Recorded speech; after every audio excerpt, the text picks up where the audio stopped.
All right, so this is the model of my correcting ChatGPT activity. I just want to kind of like walk you through it and just kind of mention some of the stuff that's in it. So in the other video where I looked at like the steps about how you can translate your short answer exams into this correcting ChatGPT activity, I went over these preliminary steps. These are things that I have the students do, such as pasting their shareable link with preferences set to edit. This allows me to see kind of revision history, to use, what is it called? Now I'm spacing on the name of it.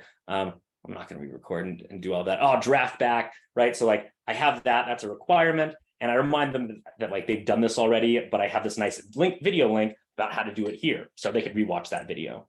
I have them do the honor code statement, motivated by kind of Julia's point that sometimes honor code counselors are like, well, it wasn't obvious that it was on that activity. No. It's going to be obvious in every single activity that they know that they're not supposed to use ChatGPT or any other AI or large language models. So they write ISO swear on my honor here. All right. So these are just those kind of basics. And this is me reminding them like what they'll do after it's finished and how to submit it in Canvas.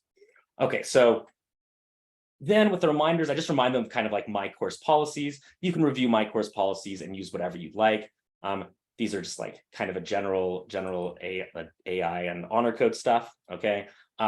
This one is the activity of how it fits into my course.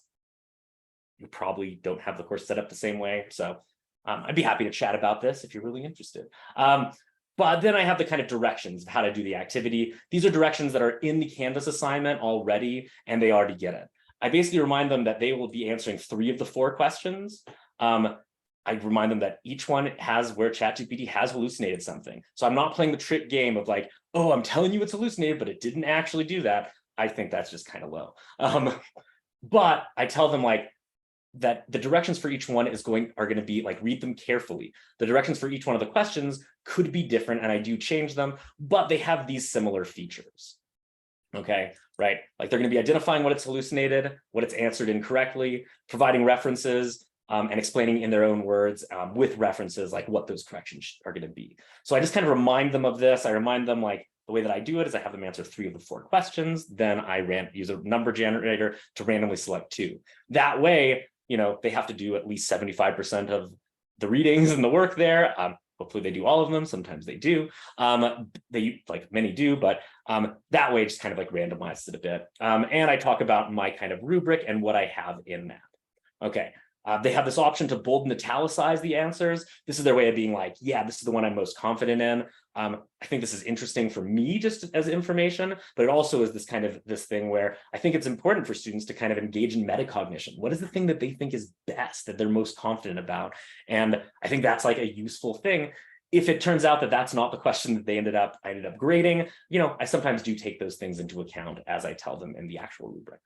Okay, so for using this navigation thing, here's the question to select from. I remind them again that they're choosing 3 of the following answers to select, and this bold italicized and that basic thing. Okay, so those are my longer instructions. There's my short reminder.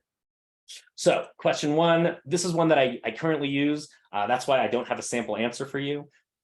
But in this one, you know, this is my philosophy and psychiatric conditions unit. Like what's the metaphysics, the nature of these, and ethical risks involved with different classificatory schemes, things like that. And so I asked them about like the relationship between symptoms and psychiatric conditions post DSM-3, and how that is similar to or different from the relationship between symptoms and non-psychiatric health conditions. This used to be a short answer question. ChatGPT gave me a really nice hallucinated version of this. So it came up with its reasons. Okay, I'm not going to play like evaluating that. This one, you'll notice I have a very specific question. So in this question, it's not just like, hey, what did it get right or wrong? But I'm pointing out that, hey, in that lecture video, I used a different distinction. ChatGPT has missed something that you should have caught in the video. So I'm basically just telling them like, look, you got to watch the videos if you want to answer this one. Okay. So I say, identify what it is, explain what it should have been if they took the class and watched the lecture video. It might also be the case that it comes back up in another lecture video. So if the students just like are like, oh, I'm just going to look at that one video and they think like that's it. No, they have to like show that they've watched all the videos. Okay. I include what I expect for references there.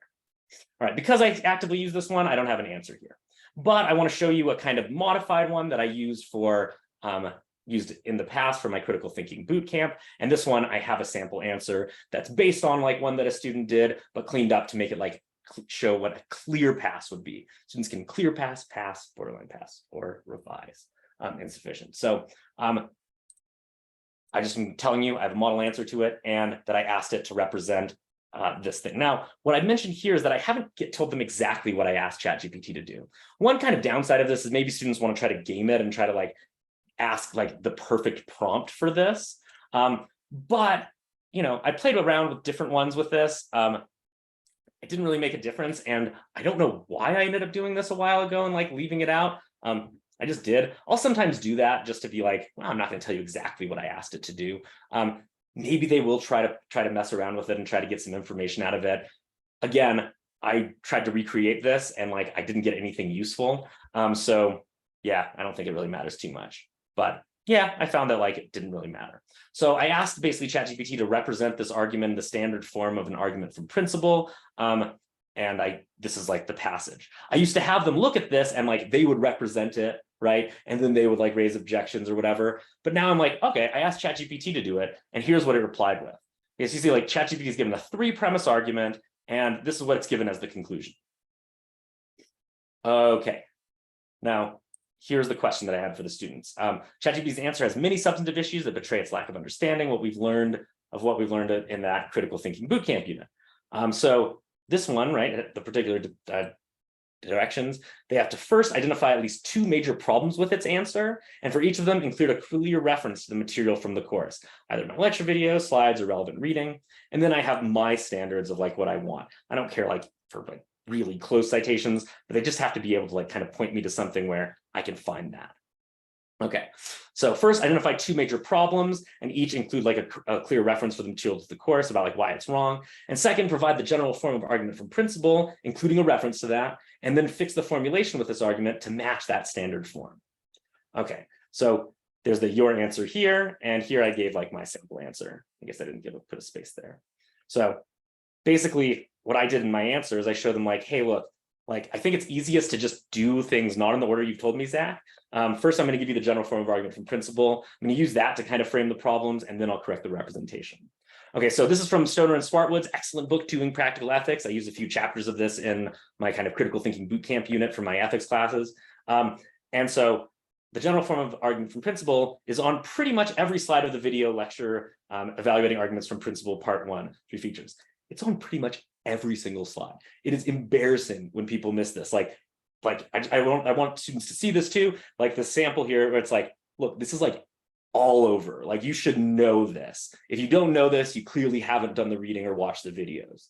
Okay, at the end of the lecture video, starting around 12:48, Zach uses colors to show how parts of the premises and the conclusion relate to each other. Right? Like I have the moral status S is green, and then like show how that comes down here. Cases of type A is like red, and that goes here. Really weird for someone who's red-green colorblind to choose red and green, but you know, they are ones that have stuff mixed in, so I can see those colors, and I assume other people with color blindness can see them too. Okay, but I use colors to show that, and then here's the general form of the argument principle, right? So that's one of the things they're supposed to do, and there's a documentation about like where I have it. All right, seeing this makes it easy to identify some of the problems, and then you can see I have like information on 2 problems. So basically, the first is that like we can identify as the conclusion. Like if you look at that thing, right? There's one sentence. It's a single claim. What has ChatGPT done? It's put in like the whole argument. It's put in a lot of information in the conclusion. That's not what you're supposed to have in the conclusion. Okay, problem 2, if you look at these premises 2 and 3, this is all just supplementary information from the passage, right? Premise 2 in the general form of argument principle is case X is of case type Y, or it's case type A, I think I have it there. Okay, yeah, so it's that, and like, yeah, this is all supplementary information, and you can see in my documentation here, like what am I doing? I'm pointing out that like supplementary information needs to be pulled away. I have a reference to like where I, Zach, have discussed 4 types of supplementary information. And this person in the answer says like, I think it's this one of the 4 types. So they're really like going over and above to show me like, look, I watch your videos, I understand the material. I'm using that to explain what's wrong and show that I understand what's right. Then it's one thing that I got correct is the principle one. And then I do the reconstruction, okay? Right action situation is sort of like a broadly utilitarian type principle, or like about, right, like the deontic part, and then a case premise that has that form, and then the conclusion. Okay, so that's like the sample answer that you could kind of look at. I don't have 3 or 4 here, right? don't need that.